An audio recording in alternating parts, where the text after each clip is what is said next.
Hi guys! Last week I told you that we were going to be working on a unit about weather, and we learned a little bit about the sun last week and weather patterns. Today I'm going to teach you about the water cycle. Now the water cycle is very important to us. It gives us water, and water is a very important resource on Earth. We cannot live without it. So today I'm going to explain to you the parts of the water cycle.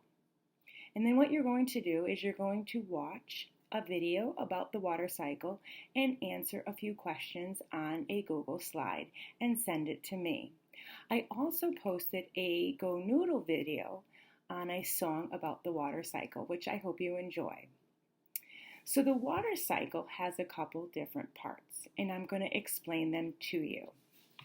Do you ever wonder what happens if we have a rainstorm and we have a lot of puddles on the ground?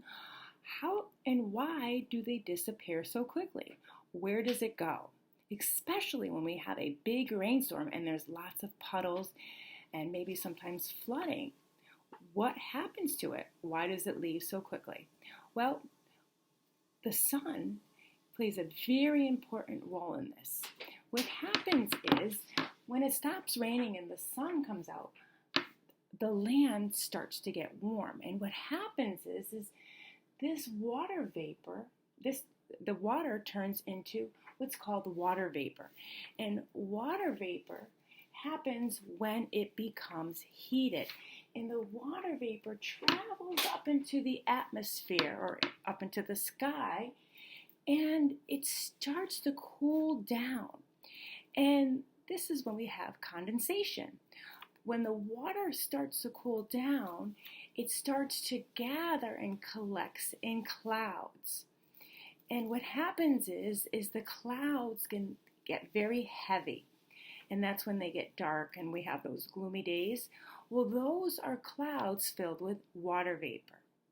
And this is where condensation comes. And what happens is these clouds get so heavy that's when it starts to rain, and where we get our precipitation, such as rain, sleet, snow, and hail. And this process happens over and over and over. So we have precipitation, evaporation, that water heats up, turns into water vapor, and then we have condensation, and that cloud gets so heavy that it needs to drop all the rain or precipitation onto the earth. And that's where it collects into rivers, the ocean, and ponds. So the water cycle is very important to us.